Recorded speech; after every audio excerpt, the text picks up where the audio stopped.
नमस्ते, मैं आपकी हिंदी प्राध्यापिका नमिता। आज का मेरा विषय है समास।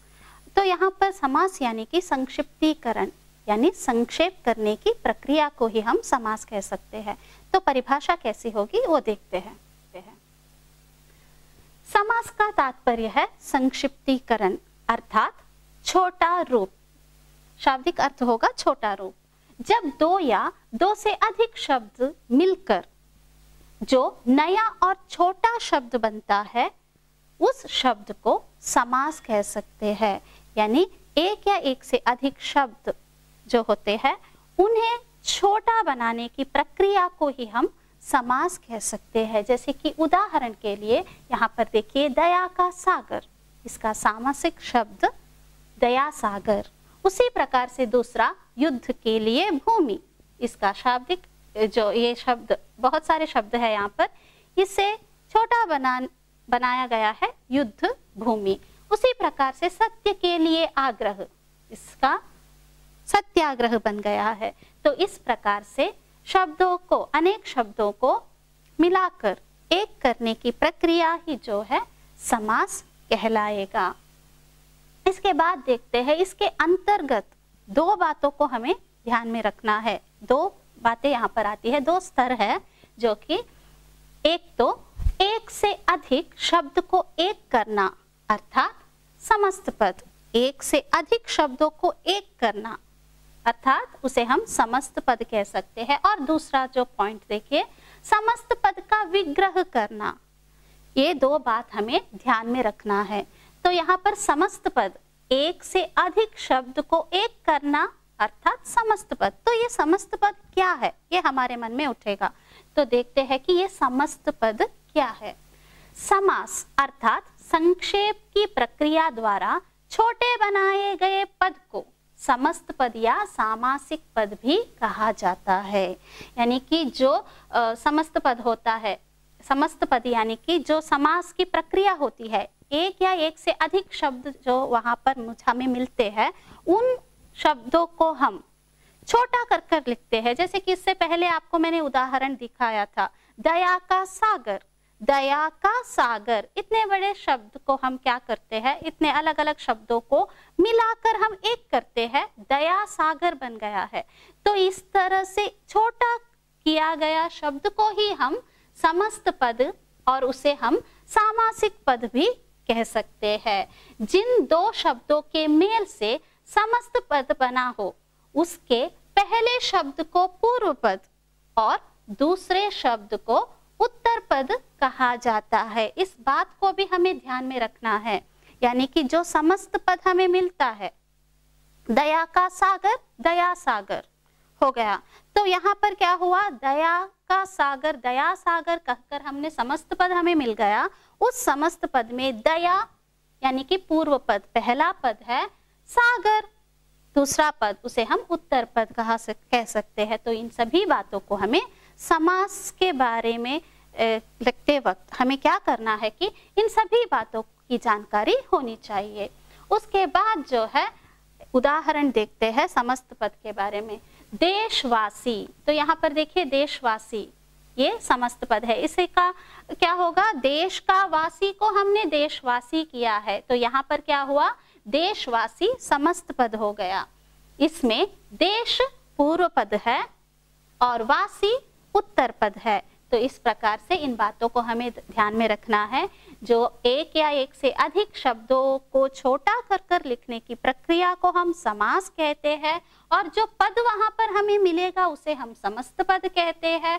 और उस पद में क्या होगा कि पहला पद पूर्व पद कहलाएगा और दूसरा पद जो है उत्तर पद कहलाएगा। इस बात की हमें अच्छे से जानकारी होनी चाहिए और इस बात को हमेशा ध्यान में रखना चाहिए।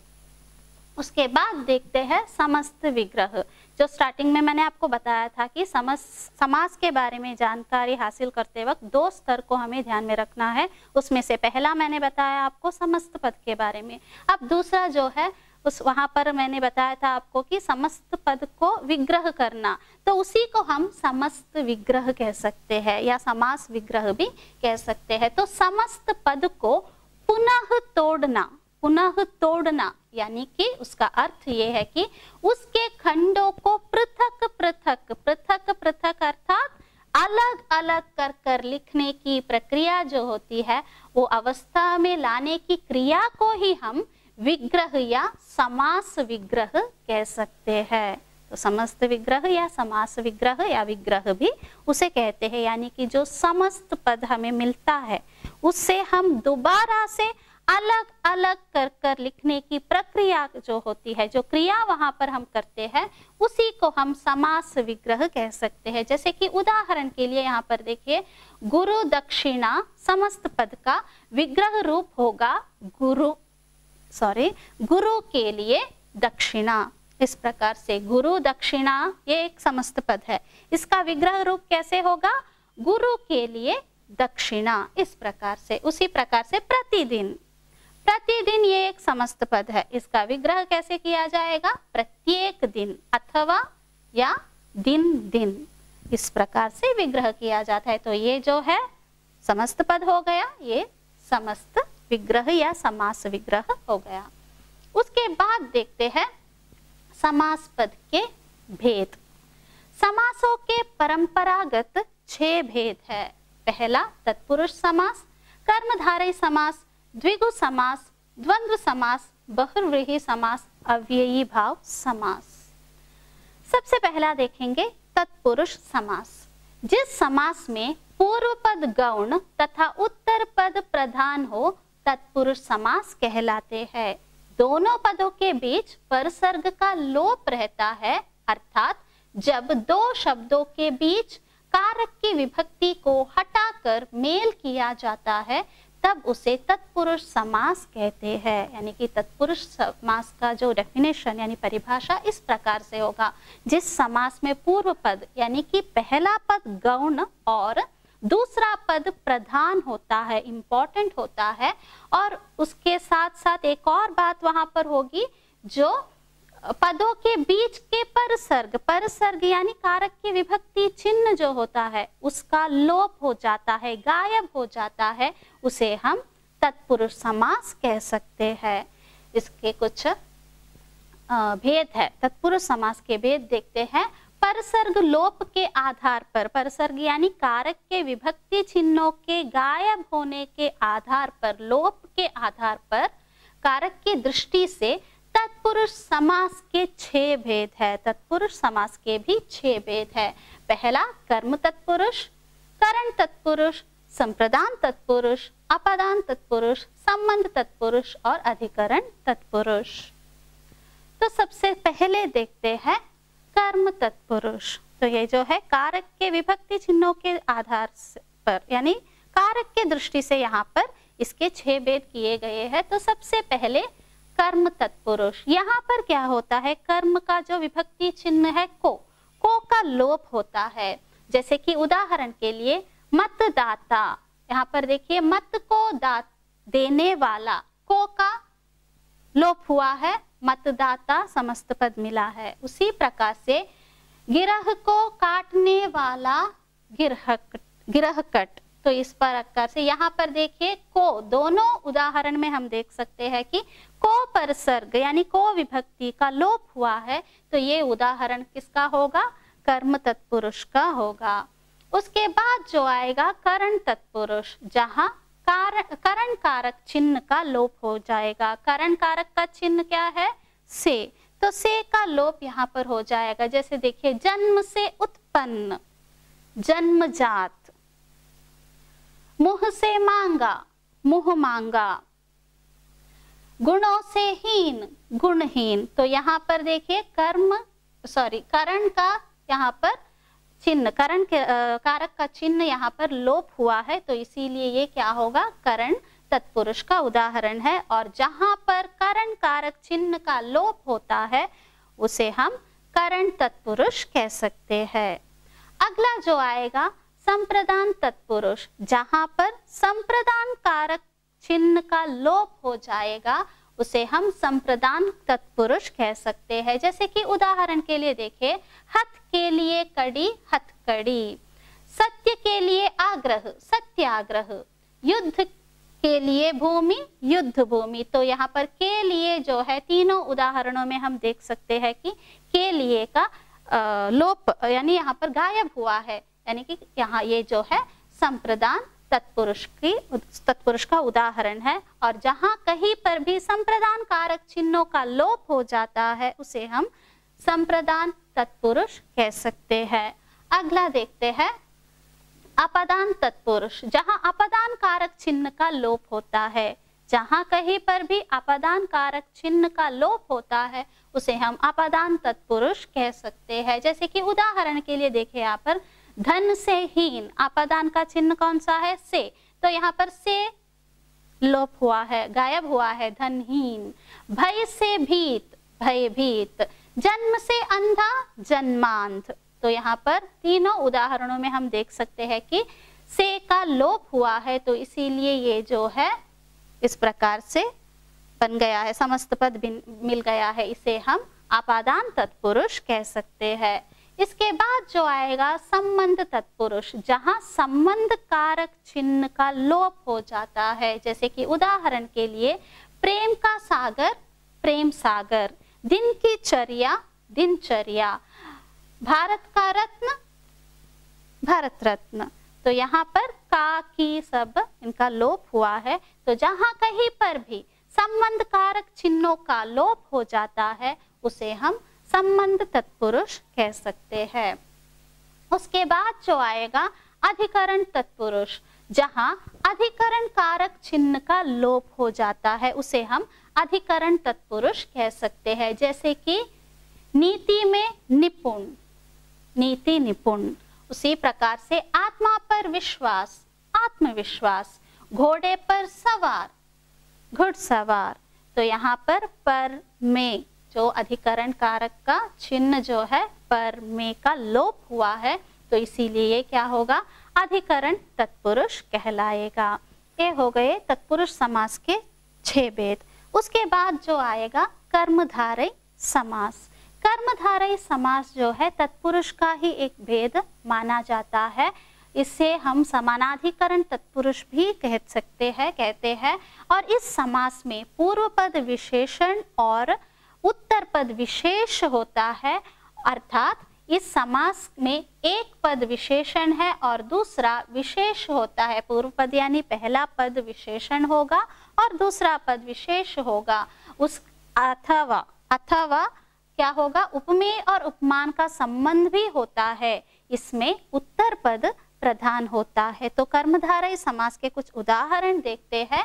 काली है मिर्च, काली मिर्च। नील है जो कमल, नील कमल। पीत है जो अंबर, पीतांबर। चंद्र के समान मुख वाली, चंद्रमुखी। और सद है जो गुण, सद्गुण। तो इन उदाहरणों में हम देख सकते हैं विशेषण, विशेष और उपमान और उपमेय का संबंध दिखाई देता है। इसीलिए ये जो है कर्मधारय समास के उदाहरण है। उसके बाद देखेंगे द्विगु समास। जिस समास में पूर्व पद संख्यावाचक हो, पूर्व पद संख्यावाचक हो, द्विगु समास कहलाता है। समस्त पद समूह का बोध कराता है। तो यहाँ पर ये जो है पूर्व पद में संख्यावाचक हो तो उसे हम द्विगु समास कह सकते हैं। जैसे कि उदाहरण के लिए 9 रत्नों का समूह, नवरत्न। 7 दीपों का समूह, सप्तदीप। उसके बाद 3 भुवनों का समूह, त्रिभुवन। उसके बाद 7 मंजिलों का समूह, सतमंजिल। अगला जो समास होगा द्वंद्व समास। जिस समास में पूर्व पद और उत्तर पद दोनों ही प्रधान हो, पूर्व पद और उत्तर पद दोनों ही समान हो और प्रधान हो, अर्थात अर्थ की दृष्टि से दोनों का स्वतंत्र अस्तित्व हो और उनके मध्य संयोजक शब्द का लोप हो, तो द्वंद्व समास कहलाता है। यहाँ पर हमें टाइटल से ही यानी शीर्षक से ही पता चलता है कि द्वंद्व, वहां पर द्वंद्व क्रिएट होता है। यानी कि जिस समास में पूर्व पद और उत्तर पद दोनों ही प्रधान हो तो वह क्या होगा? द्वंद्व समास कहलाएगा। जैसे कि उदाहरण के लिए माता और पिता, माता पिता। राम और कृष्ण, राम कृष्ण। भाई और बहन, भाई बहन। पाप और पुण्य, पाप पुण्य। सुख और दुख, सुख दुख। ये जो है द्वंद्व समास के उदाहरण है। उसके बाद जो आएगा बहुव्रीहि समास।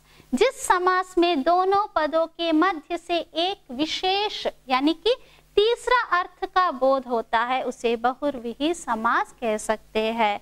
अर्थात जिस समास में जो समास वहां पर होता है, जो प्रक्रिया वहां पर होगी, उसमें क्या होगा कि दोनों पदों के मध्य से एक तीसरा ही अर्थ निकलने वाला शब्द वहां पर मिलेगा। दोनों शब्दों के मेल से वहां पर क्या होगा, एक तीसरा ही शब्द वाला अर्थ वाला शब्द वहां पर आएगा, तो उसे हम क्या कहेंगे, बहुव्रीहि समास कहेंगे।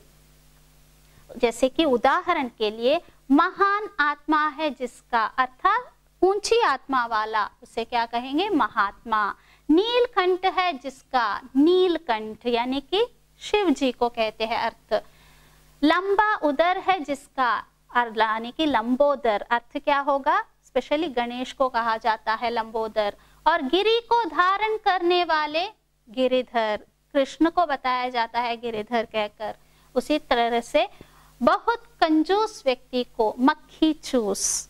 इस प्रकार से अगला जो आएगा अव्ययी भाव समास। जिस समास में पूर्व पद अव्ययी हो, अव्ययी यानी कि क्या है, अविकारी शब्द, जिसमें लिंग वचन जो भी आए तो भी, लिंग वचन कारक काल पुरुष, जिस किसी भी तरीके से वहां पर कोई भी बदलाव ना हो, वह अविकारी शब्द है। उस अविकारी शब्द का दूसरा नाम जो है उसे हम अव्ययी भी कहते हैं।